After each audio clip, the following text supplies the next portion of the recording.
तो गाइस आज हम लेके आए हैं आपके लिए एक बहुत ही ज्यादा हटके एनीमे जिसमें एक असैसिन अपनी दुल्हन को ढूंढ रहा है, पर बेचारा जन्म से इतना ज्यादा सिंगल है कि उसे तो ये पता ही नहीं है कि आखिरकार लड़कियों से बात कैसे की जाती है। और ऊपर से उसका काम भी इतना ज्यादा खतरनाक है कि गलती से तो उसके करीब कोई लड़की भी ना आए। तो क्या अब ये बेचारा अपनी दुल्हन ढूंढ पाएगा या फिर ये सिंगल ही मरेगा? तो चलिए देखते हैं कि क्या होता है। तब हम यहाँ पर एक माफिया गैंग की मीटिंग देखते हैं जहाँ पर उन्होंने बहुत सारे बंदों को अपनी चेयर बनाया होता है और अपने बिजनेस के रिलेटेड मीटिंग कर रहे होते हैं। तब उस माफिया बॉस को वाइन देने से पहले एक बंदा उस वाइन को टेस्ट करता है और उसे उसके अंदर कोई पॉइजन महसूस नहीं होता, जिस वजह से सभी को वो वाइन बांट दी जाती है। पर हम देखते हैं जैसे ही वो बॉस उस वाइन को पीता है वैसे ही पॉइजन की वजह से उसे खून की उल्टी हो जाती है, जिस वजह से वो बंदा पकड़ा जाता है जिसने वाइन को टेस्ट किया होता है। पर इन सब का मास्टरमाइंड वहाँ का वेटर होता है जो कि असल में पॉइजन मास्टर गैरो होता है और वो चुपचाप वहाँ से बचकर निकल जाता है। तो गैरो घर जाते टाइम एक लड़का और लड़की को किस करते हुए देख रहा होता है और सीधा एक पोल के साथ टकरा जाता है। तब हमें गैरो और उसकी बहन की मीटिंग दिखाई जाती है। तो आखिरकार तुमने उस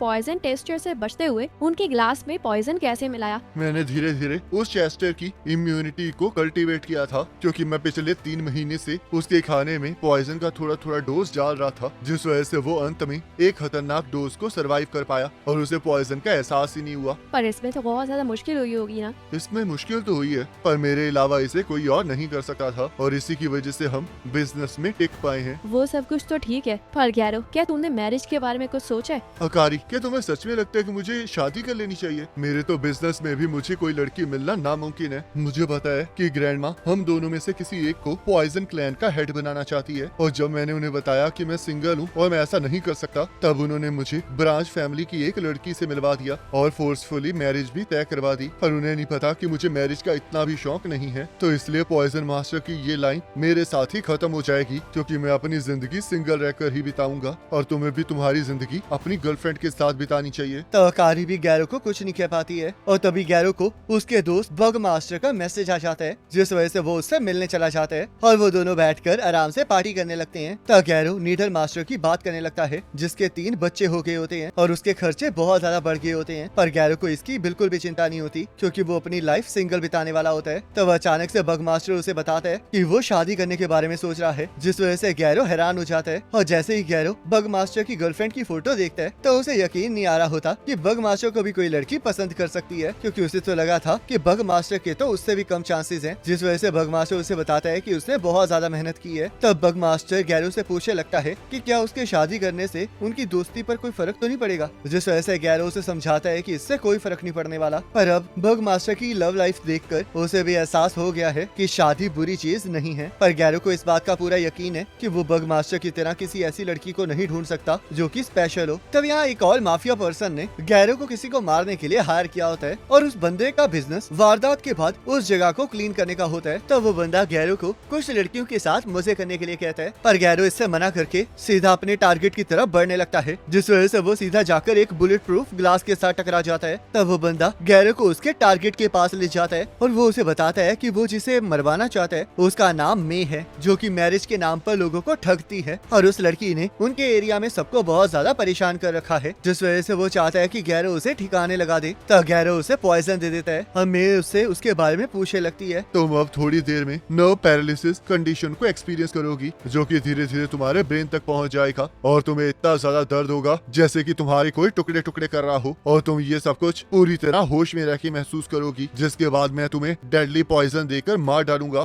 तो अब वक्त आ गया है जब तुम अपने पैदा होने पर रिग्रेट करो। तब मैं गैरो से बात करने की कोशिश करने लगती है, पर गैरो उसे चुप रहने के लिए कहता है। पर मैं उसे बताती है कि वो बिल्कुल उसके पहले प्यार जैसा लगता है, जिस वजह से गैरो को समझ में आ जाता है कि वो मैरिज फ्रॉडस्टर अपने आप को बचाने की कोशिश कर रही है। ये सच है कि मैंने लोगों को धोखा दिया है, पर मुझे अपने भाई को बचाने के लिए बहुत सारे पैसों की जरूरत है, क्योंकि वो बहुत ज्यादा बीमार है। मैंने बहुत सारे लोन्स लिए और बहुत सारे काम भी किए, पर फिर भी मैं उतने पैसे नहीं कमा पाई जितने मेरे भाई के इलाज के लिए चाहिए। पर अब जब मैं एक ऐसे इंसान को देखते हुए मर सकती हूँ जो कि बिल्कुल मेरे पहले प्यार जैसा दिखता है, तो इसका मतलब मेरी लाइफ इतनी भी बुरी नहीं थी। तो क्या तुम कम से कम मुझे अपना नाम बता सकते हो? तो गैरो मे को अपना नाम बता देता है। तो लड़कियां उस माफिया मैन से पूछ रही होती है कि क्या गैरो उनका ये काम कर भी पाएगा, जिस वजह से वो माफिया माफिया मैन उन्हें बताता है कि गैरो पॉइजन मास्टर है और उसकी फैमिली असैसिनेशन फैमिलीज में से सबसे पुरानी फैमिलीज में से एक है। और चाहे वो उन्हें इस टाइम इतना ज्यादा खास नहीं लग रहा है, पर वो इस टाइम बहुत ज्यादा हाई डिमांड में है, जिस वजह से उन्हें चुपचाप उसके काम करने के तरीके को देखना चाहिए। तब मे को देखकर गैरो सोचने लगता है कि क्या सच में मे को उसके लिए फीलिंग्स हैं। पर तभी उसे अकारी का फोन आ जाता है। माफ कर देना कि मैं आपके इमरजेंसी नंबर के ऊपर फोन कर रही हूँ, पर मैं आपको बताना चाहती थी कि मैं मेन हाउस वापस जा रही हूँ ताकि मैं न्यू पॉइजन मास्टर को जन्म दे सकूं और हमारी फैमिली का वंश आगे बढ़ सके। ब्रांच फैमिली का एक मेंबर अपने लिए पार्टनर ढूंढ रहा है और मैं उसी से शादी करूंगी।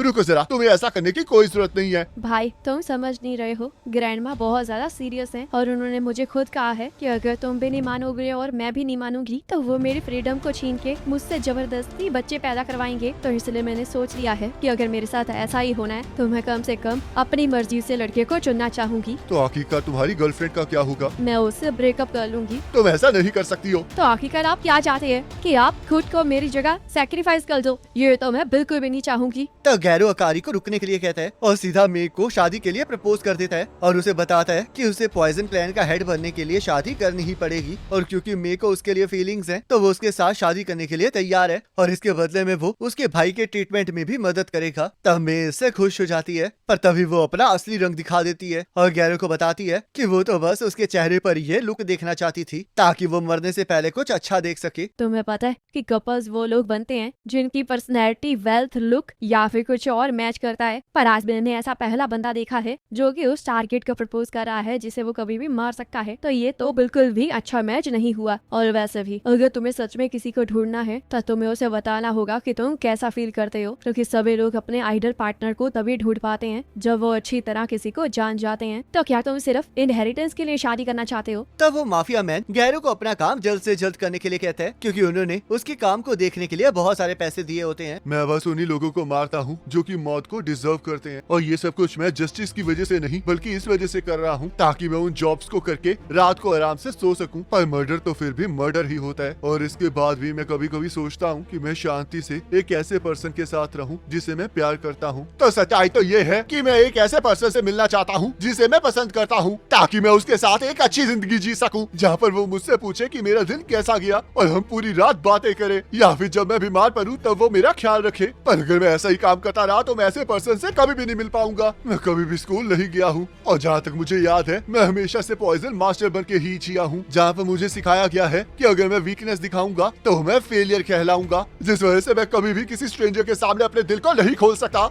आखिरकार तुम ये क्या कह रहे हो? तुमने अभी अभी तो एक स्ट्रेंजर के सामने अपने दिल की बात कह दी है। ये सच बात है कि तुम्हारा असैसिन होना तुम्हारी लव लाइफ में सबसे बड़ा कांटा है, और अगर ऐसी ही बात है तो तुम्हें अलग अलग लोगों से मिलना चाहिए, जिस वजह से मुझे पूरा यकीन है कि तुम कभी न कभी ऐसे पर्सन से जरूर टकराओगे जिससे तुम प्यार कर सको। तो चलो फिर अब मुझे मार दो क्योंकि मैंने बहुत गलत काम किए हैं। तब मैं अपने भाई को सोचकर रोने लगती है क्योंकि अगर वो मर जाएगी तो वो अपने भाई के इलाज के लिए कभी पैसे इकट्ठे नहीं कर पाएगी। तब वो माफिया मैन भी वहाँ पर आ जाता है और गैरो को जल्द से जल्द अपना काम खत्म करने के लिए कहता है, पर गैरो इसके लिए मना कर देता है और मे को बताता है कि उसे उसकी जरूरत है क्योंकि सिर्फ एक मैच मेकर ही है जो कि उसकी शादी करवा सकती है और मे को इसमें बहुत ज्यादा एक्सपीरियंस है, जिस वजह से हम देखते हैं वो मे के साथ एक डील करता है कि अगर वो उसे शादी करने में मदद करेगी तो वो उसको और उसके भाई को बचा लेगा। तब मे इस प्रपोजल से बहुत खुश होती है क्योंकि उसने चाहे जितने मर्जी लोगों को डेट किया हो पर आज तक किसी ने भी उसे इतना अजीब प्रपोजल नहीं दिया होता। तब वो माफिया मैन और उसके सारे लोग उसकी तरफ गन पॉइंट कर देते हैं और उन्हें बताने लगते हैं कि वो लोग वहाँ से जिंदा वापस नहीं जाएंगे क्योंकि अगर वो लोग पॉइजन मास्टर को मार देंगे तो वो बहुत ज्यादा फेमस हो जाएंगे। तब गैरो उन लोगों से पूछने लगता है कि वो लोग क्लीनिंग बिजनेस इस वजह से करते हैं ना ताकि वो लोगों को बाद में ब्लैकमेल कर सके, और तब वो माफिया मैन इस पर एग्री करता है, जिस वजह से गैरो को एहसास हो जाता है कि वो बहुत ज्यादा घटिया इंसान है और वो उसे मार सकता है। तो गैरो अपनी बॉडी के अंदर एक केमिकल को इंजेक्ट कर लेता है और हम देखते हैं जैसे ही सभी लोग उसके ऊपर फायर करते हैं वैसे ही वो मे को लेकर वहाँ से गायब हो जाता है, जिससे कि सभी लोग हैरान हो जाते हैं। तब हम देखते हैं गैरो मे के साथ छत पर लटका होता है और उनके ऊपर पॉइजन की गैस फेंक देता है, जिस वजह से सभी लोग ढेर हो जाते हैं। तो गैरो मे को एंटीडोट दे देता है और हम देखते हैं जो पॉइजन उसने सभी को दिया होता है उससे वो सिर्फ ट्रॉमेटाइज ही होने वाले होते हैं। तो गैरो अकारी को फोन कर देता है और उसे बताता है कि उसे ग्रैंडमा की बात मानने की कोई भी जरूरत नहीं है क्योंकि उसे एक ऐसा पर्सन मिल गया है जिससे वो प्यार करती है और उसके साथ पूरी जिंदगी बिताना चाहती है, जिस वजह से उसे सैक्रिफाइस करने की कोई जरूरत नहीं है क्योंकि अब गैरो अपनी पसंद की लड़की से शादी करके रहेगा ताकि वो पॉइजन क्लैन का नया हेड बन सके। तो ये सुनकर अकारी बहुत खुश हो जाती है और गैरो और मे नीचे आ जाते हैं, जहाँ पर मैं गैरो को उसे उठाकर गाड़ी में बिठाने के लिए कहने लगती है। पर गैरो बहुत ज्यादा घबरा जाता है, क्योंकि उसने जॉब के अलावा कभी भी किसी लड़की को टच नहीं किया होता, जिस वजह से उसे नहीं पता होता कि आखिरकार उसे क्या करना चाहिए। पर तभी मैं उसे बताती है कि वो लड़की नहीं बल्कि लड़का है, जिसे सुनकर गैरो बहुत ज्यादा हैरान हो जाता है। तब वो दोनों एक कमरे में चले जाते हैं, जहाँ बेचारा गैरो अभी भी सदमे से नहीं निकल पाया होता है कि मैं एक लड़का है, और वो मैं से पूछने लगता है कि आखिरकार वो लड़कियों के कपड़े क्यों पहनता है। जिस वजह से मैं उसे बताता है कि उसने लड़कियों के कपड़े इसलिए पहने थे क्योंकि वो इस बार एक लड़के को धोखा दे रहा था, और जब उसे लड़कियों को धोखा देना होता है तब वो एक लड़का बन जाता है, और उसे इसमें बहुत ज्यादा मजा आता है। तब मैं गैरो को किसी के साथ भी हुकअप करने की टेक्निक सिखाने के लिए कहने लगता है, जिसके लिए गैरो भी तैयार हो जाता है, और मैं उसे एक मैच मेकिंग पार्टी में रजिस्टर करने के लिए कहने लगता है। तब गैरो उस फॉर्म के अंदर अपनी इन्फॉर्मेशन भरने लगता है, और वो प्रोफेशन में अपने आप को सेल्फ एम्प्लॉयड बताता है। तब हम देखते हैं उस पार्टी के अंदर लड़कियों से ज्यादा लड़के आए होते हैं, जिस वजह से मैं ये तय करता है कि वो लड़की बन के उन लड़कों को अपनी तरफ अट्रैक्ट करेगा, ताकि गैरो को बाकी लड़कियों के साथ बात करने का मौका मिल सके। और हम देखते हैं वो गैरो का मेकओवर भी करता है, और उसके चार्म को ढूंढने की बात करने लगता है, क्योंकि उसके बिना कोई भी उस पर फिदा नहीं होने वाला। तो गैरो एक लड़की से बात करने के लिए बैठ जाता है, और उसने ऐसे ओकेजन के लिए एक पिकअप लाइन तैयार भी कर रखी होती है, जिस वजह से वो लड़की को बताने लगता है कि वो साल के कितने पैसे कमाता है। पर मैं ये देखकर बहुत ज्यादा हैरान हो जाता है, और उसे समझाता है कि इस तरह तो वो उसे डरा देगा। तब गैरो से समझाता है कि उसका चार्म तो उसके इनकम है, और यही मैन का एक टॉप फीचर है। पर तभी मैं उसे समझाता है कि अगर वो ऐसे अपने पैसों को सभी को दिखाएगा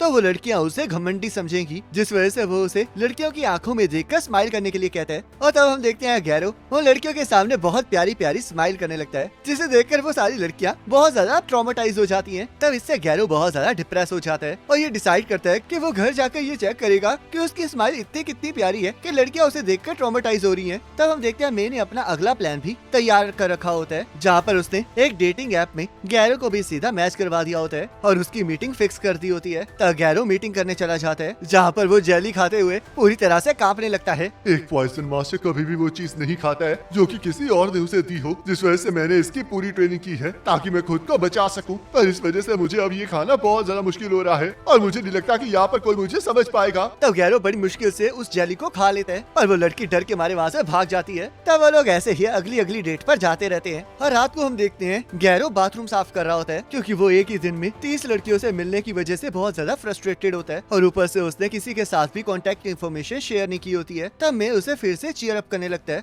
और उसे समझ नहीं आ रहा होता कि आखिरकार गैरो का चार्म है क्या, जिस वजह से गैरो बाथरूम को चमकाते हुए कहने लगता है कि शायद उसके पास कोई चार्म है ही नहीं। तब मैं उसे पूरा विश्वास दिलाता है कि उसके अंदर चार्म तो पक्का है। ऐसी बात नहीं है, तुम्हारे अंदर चार्म जरूर है और गॉड छुपा हुआ है, जिस वजह से हम उसे नहीं देख पा रहे। पर मुझे पूरा यकीन है कि तुम ऐसे पर्सन से जरूर मिलोगे जो कि तुम्हारे उस चार्म को बाहर ले आएगा, जिस वजह से मैं तुम्हें पूरी तरह से पॉलिश करके रहूंगा, ताकि मैं तुम्हारे चार्म को बाहर निकाल सकूं। और उसके लिए मेरे पास एक परफेक्ट आइडिया है। तब मैं गैरो को बताने लगता है कि वो उसे एक ऐसे पर्सन के साथ मैचअप करेगा जिसके साथ उसकी हॉबीज मिलती हो। और तब वो गैरो के क्लीनर के बारे में भी पूछने लगता है, क्योंकि वो बहुत ज्यादा स्ट्रॉन्ग होता है, जिस वजह से गैरो उसे बताता है कि उसे उसने खुद मिक्स किया है, और वो एक ऐसा डेडली पॉइजन है जो कि किसी भी स्ट्रेन को हटा सकता है, और इससे वो अपने आप को स्ट्रेस फ्री कर सकता है। तब गैरो पूछने लगता है कि क्या वो उसे हॉबी में गिन सकता है, पर मैं उसे इस चीज को किसी को भी बताने से मना करता है। तब हम देखते हैं एक बंदा उनका पीछा कर रहा होता है, और तब जैसे ही मैं और गैरो अपने अपने रास्ते जाते हैं, वैसे ही एक गाड़ी आकर मे को किडनैप कर लेती है। तब हम देखते हैं वो बंदा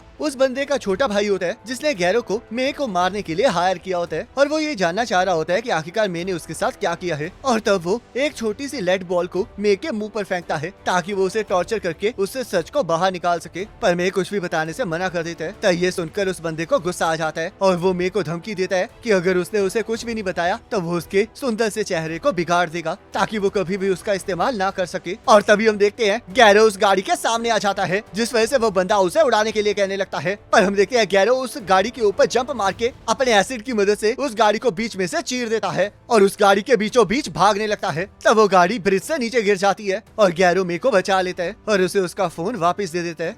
मैं तुम्हें थैंक यू कहना चाहता हूँ, क्योंकि अगर तुम ना होते तो मैं एक दिन में इतने सारी लड़कियों से नहीं मिल पाता, और मैं एक ही रिजेक्शन के बाद पूरी जिंदगी रोता रहता। मुझे पता है कि मैं बहुत ज्यादा होपलेस हूँ, पर फिर भी मुझे तुम पर भरोसा है। तब मे कहने लगता है कि उसे आज किसी का भी कॉन्टेक्ट इन्फॉर्मेशन नहीं मिला है, जिस वजह से वो गैरो को अपनी कॉन्टेक्ट इन्फॉर्मेशन को शेयर करने के लिए कहता है। और हम देखते हैं जिंदगी में पहली बार गैरो का एक दोस्त बना होता है। तब मे को गैरो बहुत ज्यादा कमाल का लग रहा होता है, और वो उसे कहने लगता है कि उसे उसका चार्म मिल गया है। तो गाइस इसी के साथ ये अमेजिंग एपिसोड खत्म हो जाता है। अब आपको ये वाला एपिसोड कैसा लगा मुझे कमेंट करके जरूर बताना। बाकी नेक्स्ट एपिसोड का लिंक आपकी स्क्रीन पर आ रहा होगा, इस पर क्लिक करके अगले एपिसोड को देख सकते हो।